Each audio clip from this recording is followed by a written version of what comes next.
मन से, कर्म से और वचन से चतुराई छोड़ दे तो भजते ही भगवान राम जी की कृपा हो जाएगी। ये कथा भजन भी है, ये कथा भक्ति भी है। तभी तो भगवान राम ने सबरी जी को कहा, प्रथम भगति संतन कर संगा, दूसरी रति मम कथा प्रसंगा। मेरे कथा को सुनना भी भजन ही है, मेरे कथा को सुनना भी भक्ति ही है। तो ये भजन मन से, कर्म से, वचन से चतुराई छोड़ के अगर करें तो आप कहेंगे हम तो चतुराई नहीं करते। पूरा खेल तो चतुराई का है। कौन भगवान को भज रहा है भगवान के लिए। बोलने की बातें अलग है, लेकिन किस मंदिर में कौन कुछ भक्तों को छोड़ के जाता है ईश्वर प्राप्ति के लिए। 99.99% लोग अपने व्यापार के लिए जाते हैं, अपने स्वार्थ के लिए जाते हैं। आप उनसे पूछे तो किसी को मुकदमा जीतना होगा, किसी को व्यापार चलाना होगा, किसी को पदोन्नति करानी होगी। ये जितने संतों के पास जाने वाले लोग भी, इन धामों में जाने वाले लोग भी, बाबा जी लोगों के पास जाने वाले लोग भी 1-8% भक्त होंगे। किसी की बीमारी है, किसी का तकलीफ है, किसी का व्यापार है, किसी का, बस इसी के लिए जाते हैं। तो भगवान के लिए भगवान के पास जाए तो भगवान मिल भी जाए, लेकिन जिसके लिए आप जाते हैं वो दे देते हैं। लगता तो है कि भगवान की भक्ति भक्ति के लिए की जानी चाहिए, स्वार्थ के लिए नहीं किया जाना चाहिए, लेकिन भगवान ने कह दिया कि चलो वो भी चलेगा। चतुर्विद्या भजन्ते माम जनो सुकृतोर्जुनो। हे अर्जुन, 4 प्रकार के मेरे भक्त मेरी उपासना करते हैं। आर्त, तार्थी, जिज्ञासु, ज्ञानी। आर्त जो बीमार है, तकलीफ है, परेशान है, वो भी मुझे भजते हैं, मैं उन पे भी कृपा करता हूं। यथार्थी, धन की लालसा रखने वाले भी, उनके लिए भी मैं करता हूं। और जिज्ञासु जो है, जो मुझे चाहते हैं, उनके लिए भी करता हूं। और जो ज्ञानी है, और ज्ञानी मुझे सबसे प्यारा है। गोस्वामी जी ने रामचरितमानस में लिखा, राम भगत जग 4 प्रकार। 4 प्रकार के राम जी के भक्त हैं, यही चारों प्रकार बताया। और आगे लिखा कि ज्ञानी प्रभु ही विशेष प्यारा। तो ये छूट भी दे दी भगवान ने कि चलो मांग लो जो मांगना है। बीमारी के लिए आओ तब भी ठीक, धन के लिए आओ तब भी ठीक, लेकिन फिर शिकायत मत करना कि भगवान को मांगा था, भगवान नहीं मिले। क्योंकि तुम्हें भगवान चाहिए नहीं, जो मांगते हो वो हम तुझे दे देते हैं। भगवान के लिए मंदिर नहीं जाते। और हमारी मान्यताएं, हमारी आस्था इतनी कुंद हो गई, आस्था इतनी छत विछत हो गई कि समझ में नहीं आता कि हम ये पूजा पाठ कर भी क्यों रहे। इतने नारे, इतने झंडे लेके घूमने का मतलब क्या है। हमारे भगवान की का कॉन्सेप्ट, भगवान की कल्पना ही विचित्र सी हो गई है। आप कहेंगे ऐसी बातें इस कथा में क्यों कर रहे हैं। एक परमात्मा वो जिसने सृष्टि की रचना की है। कण कण वही बनाता है, वही चलाता है, वही तोड़ता है, फिर वही दूसरे रूप में बनाता है। और कण कण से बाहर नहीं होता, स्वयं कण कण परमात्मा ही है। और एक ब्रह्मांड नहीं, एक सूर्य नहीं, एक चंद्रमा नहीं, एक तारे नहीं, बल्कि न जाने कितनी आकाश गंगाएं हैं, न जाने कितने सूर्य हैं, सबका मालिक है वो। एक तो वो है जिसने हमें बनाया है, और एक वो है देवता परमात्मा हमारे, जिनको हमने बनाया है। एक वो है जिन्हें, इधर देखिए कंसल जी, उधर मत देखिए। एक वो है जिसे परमात्मा है जिसने सृष्टि बनाई है, और एक परमात्मा वो है जिसे हमने बनाया। मतलब यूं कह सकते हैं कि एक ने हमें बनाया और एक को हमने बनाया। तो सृष्टि निर्माण करने वाला ईश्वर, हम जिस ईश्वर को बनाते वो कैसा है। वो किराए की गाड़ी है कि मेरठ से दिल्ली जाना है, तो क्या करते हैं आप? किसी गाड़ी को आपने लिया, मेरठ से दिल्ली जाना है, यहां से रास्ते में गाड़ी खराब हो गई तो गाड़ी छोड़ देंगे ना, दूसरी गाड़ी लेंगे और उस गाड़ी वाले पे नाराज इतना होंगे कि किराया भी नहीं देंगे कि बीच में लाके छोड़ दिया, हमारा काम नहीं हुआ। ऐसा ही करते हैं ना। फिर दूसरी गाड़ी भी खराब हो गई तो हम तीसरी गाड़ी ले लेंगे। ठीक ऐसा ही हमने ईश्वर को मान लिया कि हे शंकर भगवान, हमारा मुकदमा जितवा दे तो एक नारियल खिला देंगे। ये शंकर भगवान कितने दरिद्र है हमारी दृष्टि में, वो है नहीं। कितने गरीब हैं, कितने असहाय हैं। हे हनुमान जी, 2 नारियल मंगलवार को आपके सिर पे फोड़ेंगे, बच्चे का एग्जाम ठीक से निकल जाए। तो आप कल्पना करें कि हनुमान जी कितने गरीब हैं बेचारे, एक नारियल भी नहीं मिलता उनको। हफ्ते में एक दिन मंगलवार को आप देंगे तो उनको मिलेगा।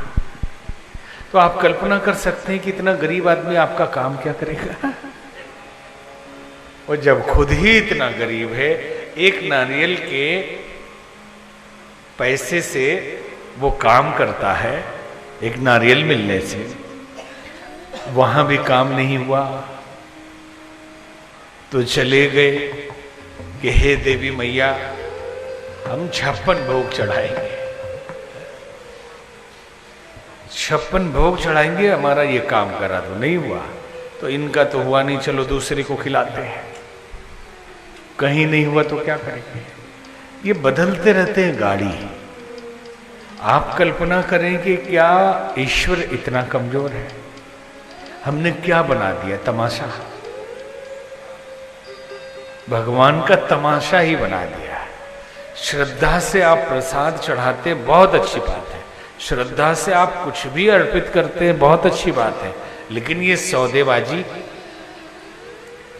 और ऐसा एहसास होता है कि देखो आपने काम किया, हमने आपको खिला दिया 1 किलो लड्डू, और खुश भी होते हैं कि हाँ हाँ पूरा हो गया, हमने मन में बोला था, बहुत दिन तक गैप हो गया था, आज इनको एक चुनरी चढ़ा दी, एहसान पूरा। देवी मैया कितनी गरीब है कि एक चुनरी चढ़ा दी, एक चुनरी की भूखी है। और हमारे दुकानदार लोग सब समझदार हो गए हैं, उन्होंने भी मान लिया है। दुकान में जाएं, आप सुपारी मांगे तो पूछेगा पूजा के लिए चाहिए कि खाने के लिए चाहिए। तो खाने के लिए चाहिए तो बोले तब तो ये महंगी वाली है, पूजा के लिए चाहिए तो घुन लगी हुई है। साड़ी खरीद रहे तो देवी मैया को चढ़ाने के लिए कि अपने लिए? तो बोले अपने लिए तो 5000 की है, और देवी मैया के लिए तो 150 रुपए की है। एक जगह हम गए रांची, अभी 1-2 साल पहले की बात है, ठंड का मौसम था।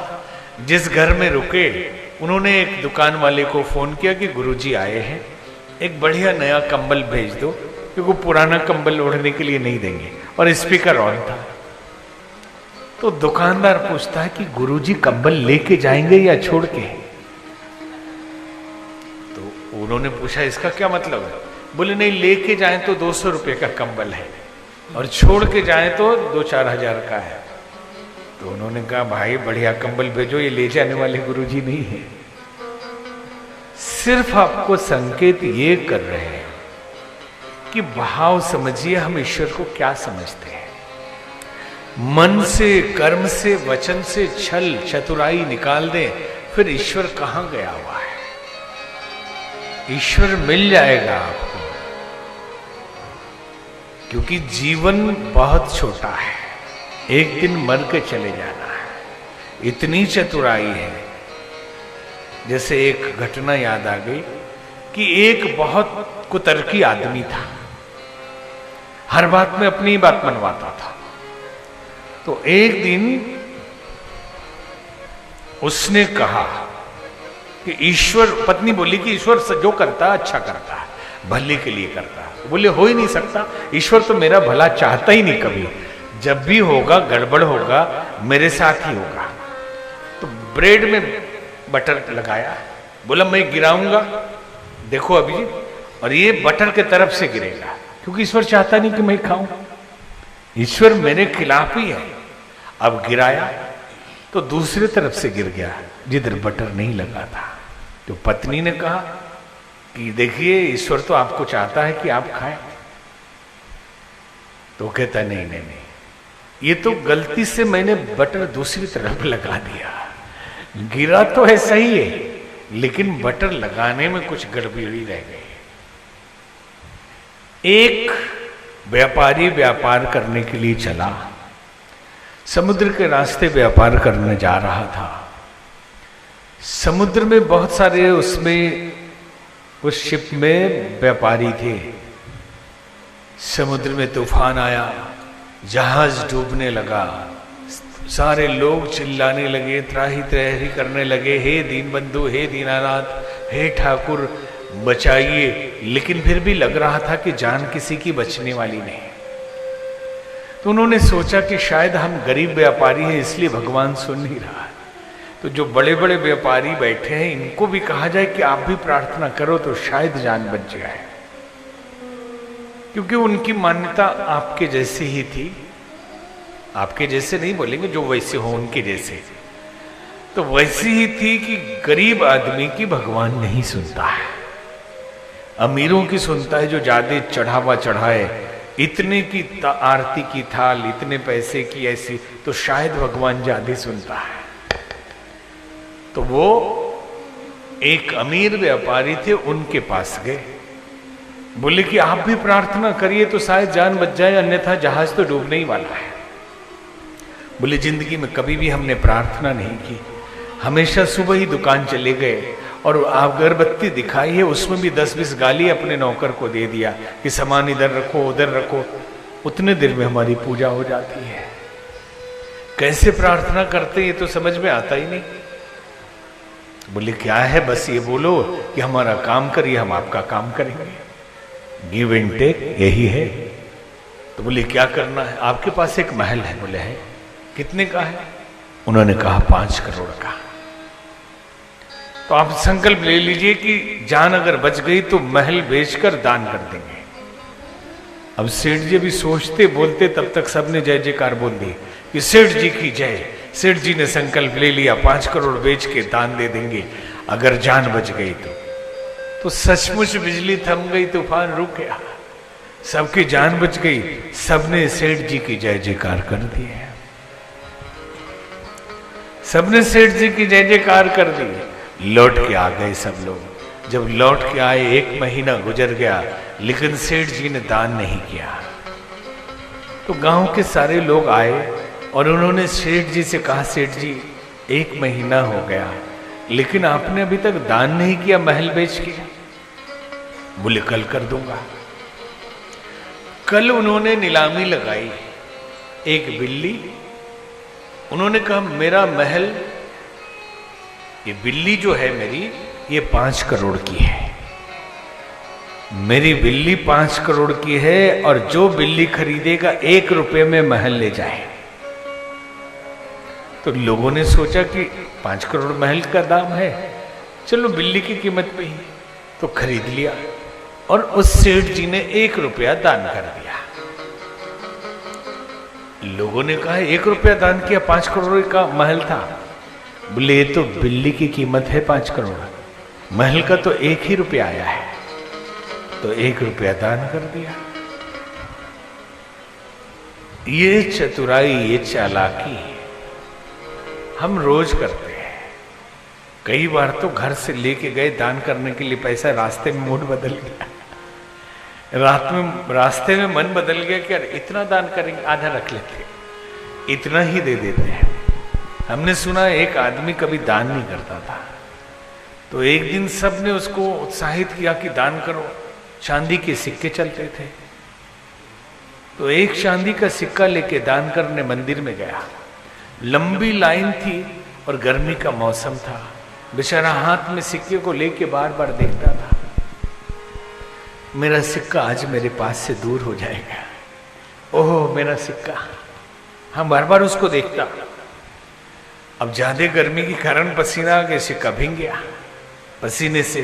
बोले ओह मेरा सिक्का रो रहा है, मेरे से दूर हो जाएगा मेरा सिक्का, नहीं नहीं दान नहीं करूंगा, लेके वापस आ गया, नहीं करूंगा। ये सब चतुराई है। मन से, कर्म से, वचन से चतुराई छोड़े तो ईश्वर की कृपा होगी और कथा का लाभ मिलेगा।